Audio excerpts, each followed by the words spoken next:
So guys, Governor Otti has come out to explain why he decided to repeal the pension package that the ex-governors and their deputies from Abia State do take home on a monthly basis and sometimes on yearly basis. He has come out to offer that explanation to Nigerians. But before I allow you watch that video, I want you to get a little insight of what these governors take home. Don't forget that Tinubu was once an ex-governor, an ex-senator. The wife is also an ex-senator. Don't forget that Wike is also an ex-governor, and a whole lot of them. Don't forget that the National Assembly is their retirement home where they move each time they end their tenure as government, meaning that let the loot continue. Take a look at this video. Multi-billionaire governors to multi-billionaire pensioners. That is the story of many former governors in Nigeria. There has been a significant uproar surrounding the pension schemes of both current and former governors, which many Nigerians have criticized as excessive and morally questionable, considering the financial circumstances of the states from which these pensions are being funded. But the life of affluence and luxury continues for some of these governors, all at the expense of the states. For instance, upon leaving office, River State Governor and his deputy will enjoy benefits as approved by the State Pensions Law 2012.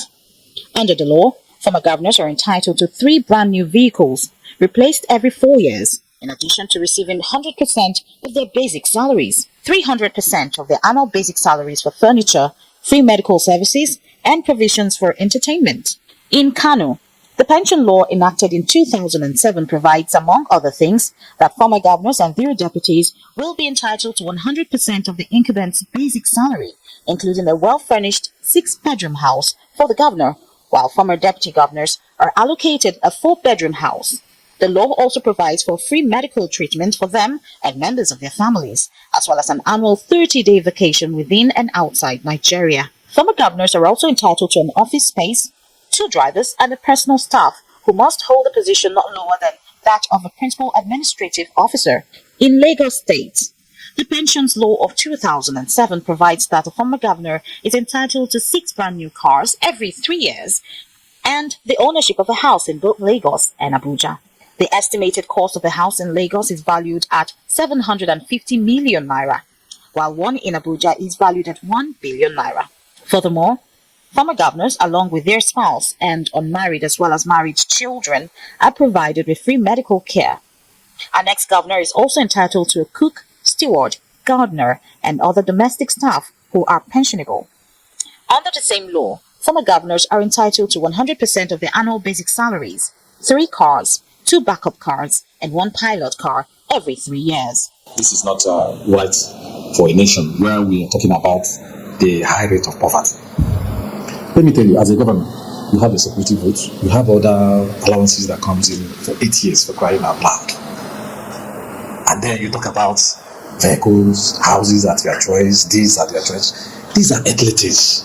What will you do with it? Calculate what goes out of the treasury every year for one governor or the deputy. It's so outrageous. It's so outlandish. And then you look at that, it's a state that is also struggling to survive. They cannot pay salaries. They cannot fix basic infrastructure. No hospitals, no school functioning. Then a governor that has served and who is already a multi-billionaire is taking so much out of the system. It's discretionary. Because the law does not stop them from collecting their allowances. So if they want to give away their own allowances, then it's discretionary. More disturbing is the fact that some of the governors benefiting from the state pensions have either transitioned to the Senate or serving as ministers.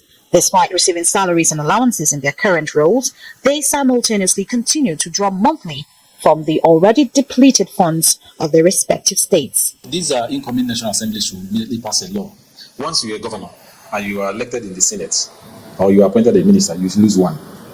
Because you can't have a big elephant in your head that you are taking home to go and slaughter for your family to eat. And you saw one small bush rat. You want to carry it again. And by the other side, you see another cricket, small cricket that is meant for poor people. You want to collect it and you hold 2 of them like this and you are going home with it for you and your family. That's unacceptable. Various states have passed those laws and they are already operational. A major concern is that these benefits are rewards for a maximum of 8 years in office, What do civil and public servants who spend up to 35 years in service get? Amidst the declining economic situation in the country, where some states struggle to meet the minimum wage of 30,000 naira for their workers, billions of naira continue to flow into the accounts of former governors and their deputies in the name of pension. Tell us, what's this about? Now, that conversation around governors and former governors and their deputies, they're getting a pension, is one that has gone on for quite a while. But Abia State seemed to have taken the bull by the horn and knocked off that law with another law. What's going on? Can you tell us more about this? Thank you once again. Democracy is all about the people. And I still recall it was elect Dr. Nnamdi Azikiwe who said that it beholds maturity, healthy politicking and civilized mind, that in a democratic dispensation, the views and the yearnings of the people must be respected if free and fair, quote and unquote. So you will agree with me, and you and I know that democracy is all about the people. The position of Abians, their views, their suggestions, their stand is that that law should be repealed because it does not serve their interest. At all times, the interest of the people must be put first. In our state, people are owed several years of pension arrears, dating back as far back as 2013, 2014. And as we speak, the governor is grappling with that challenge. Before the end of this month, the governor will begin to clear years of pension arrears running into tens of billions. What I'm talking is verifiable.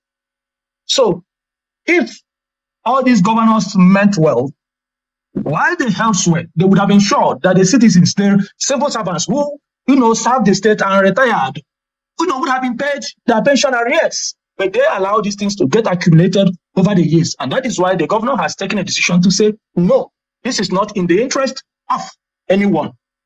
While you are in charge, you must strive to build a formidable institution. I think it was Barack Obama who was in Ghana a few years ago as president. He came here to visit. He said that Africa should strive to build strong institutions among strong men. Here, after being a governor, you become stupendously rich, powerful. You have access to everything. But the citizens, the civil servants, the pensioners have nothing. So we want to pass a strong worded message across that. When we say we're the new Abia, we mean every bit of it. So what we are doing is to build a formidable institution that will serve everyone, to make politicians understand that it is not only about them, it shouldn't be about us. Those of us who are in government now, we shouldn't think that the state belongs to us, that we can wake up and enact any law that serves our own selfish interest, forgetting the interests of the people. So that is the direction the governor is going, and we are happy that this decision, is enjoying the massive support of our people.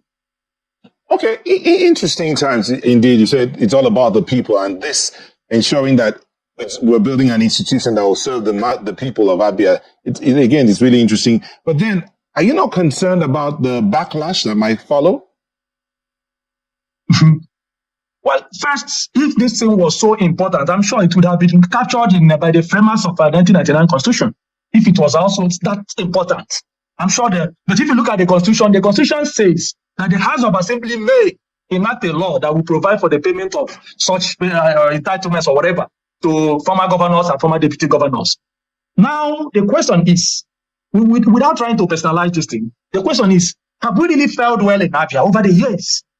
No, it means that because you have broken infrastructure, because our schools are in a state of dilapidation, because Abia is still in a very chaotic state, except the massive intervention being done by this government, a whole lot of things, we're in a very shambolic state.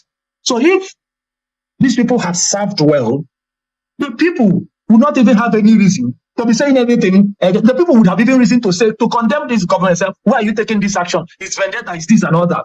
But then it's also important to state that this is a law that outlives everyone. The present governor will also become a former governor.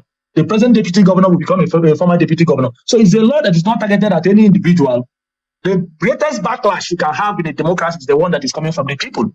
So the people are in the majority, and we're not afraid of any backlash as long as we are doing what is right, what is in tandem with the aspirations, with the desires, with the expectations, and with the stand of our people. So we're not bothered about that. Okay. If there's going to be any at all. I think the question is to know if this was the governor's idea or if this was an idea that came from the people. Both. It's the governor's idea. when the governor was campaigning, he said a lot of things, and most of those things he said are the things he's trying to implement. For example, he said he defined tax during the campaign as government's share of the prosperity it has created among the people. So when the governor assumed office, because he was condemning the practice of extortion and intimidation, double taxation, and all the rest of them. So when he assumed office, he declared tax holiday. For almost 5 months, people were not paying anything anyway. Operators, bus drivers, and all the rest of them. This is verifiable. Okay, so what the governor said he would do, even though he didn't specifically say I was going to repeal this thing, but he made it clear to the people that he was going to take action.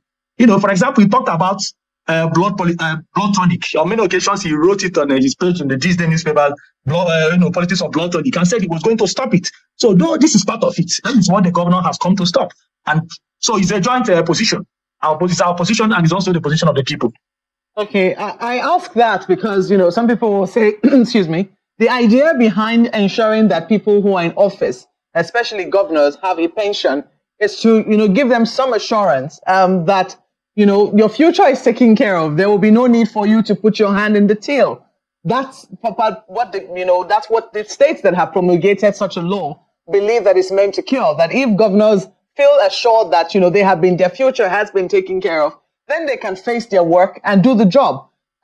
Does this presuppose, in Abia State, one can appreciate the current circumstance and the scenario that you have painted, given that, pensioners have not been paid for years, and even people who are not even yet pensioners, workers, I think even doctors were owed up to 30 months in arrears. These are, reports that have come out of Abia State.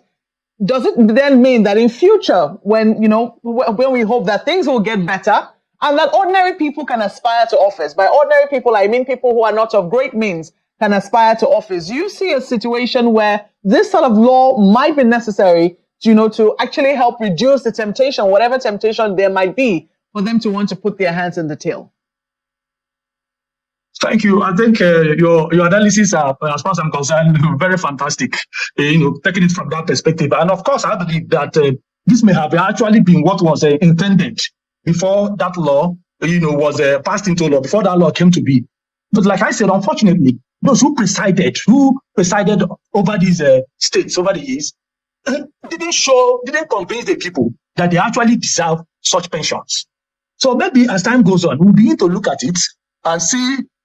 For example, we are a government. We have a governor now. The governor will need to convince the people that he deserves to be paid pensions. And then a governor, enacting a law, ensuring that a law is enacted to protect his interest is something that should not be allowed to happen.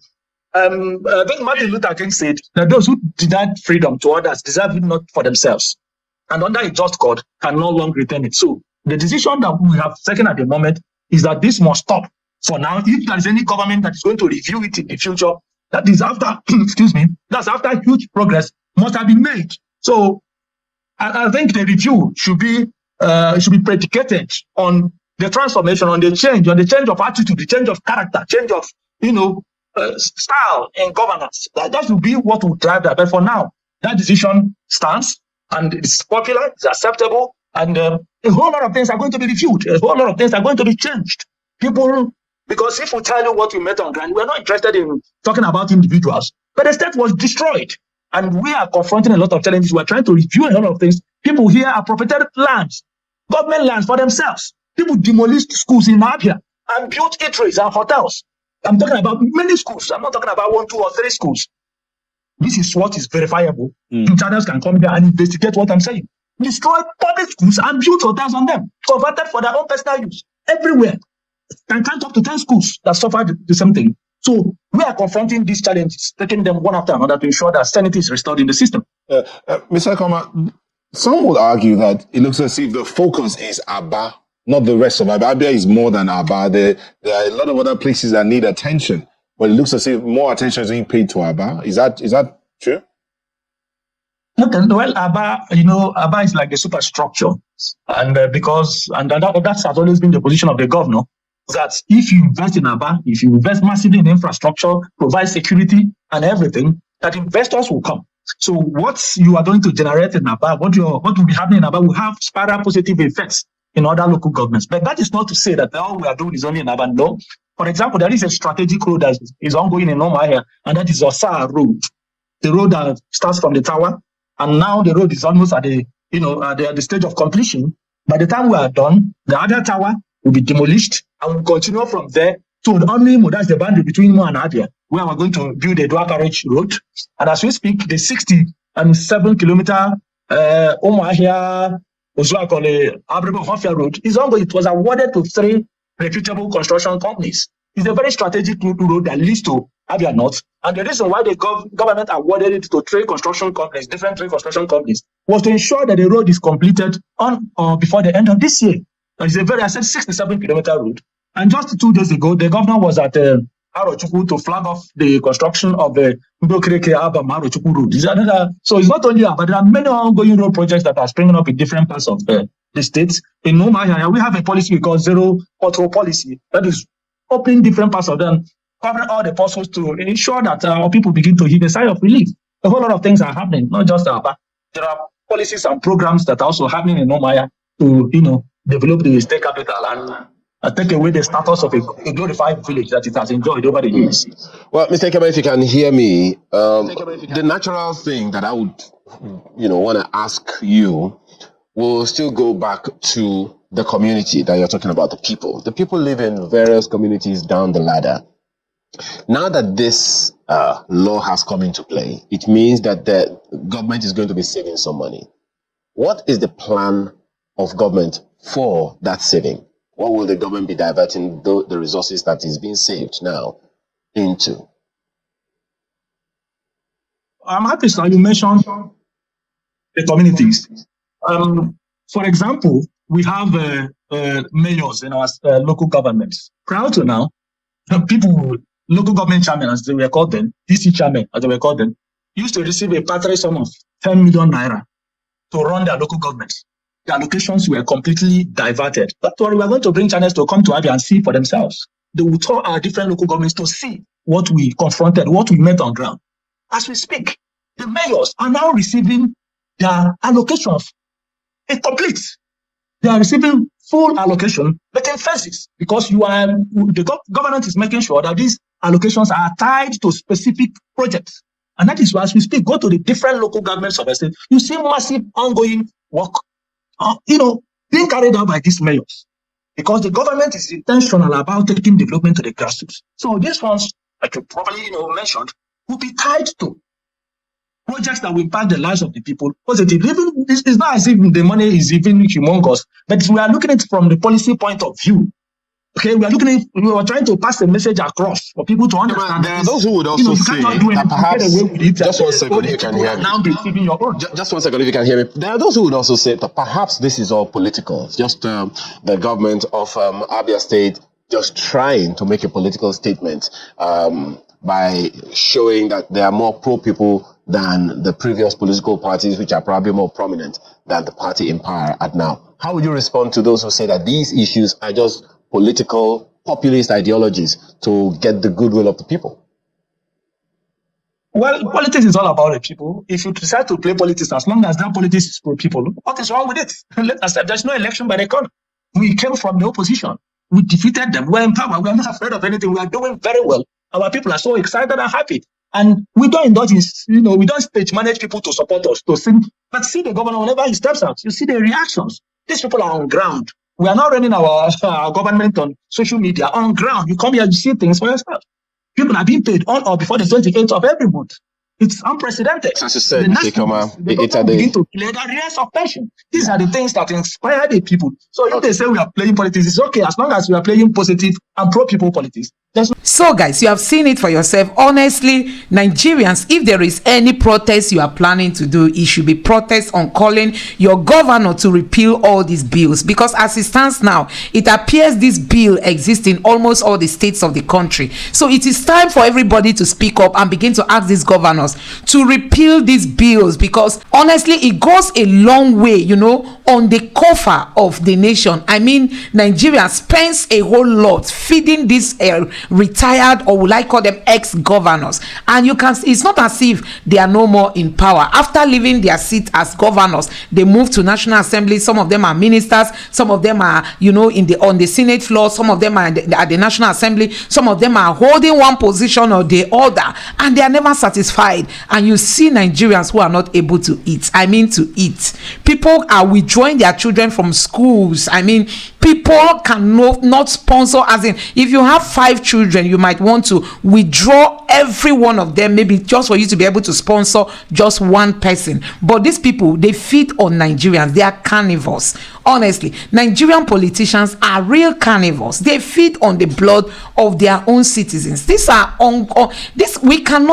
we cannot continue this way, Nigerians. Let me know what you think about this in the comment section below. Please don't forget to subscribe to the channel and turn on the notification bell. Thank you.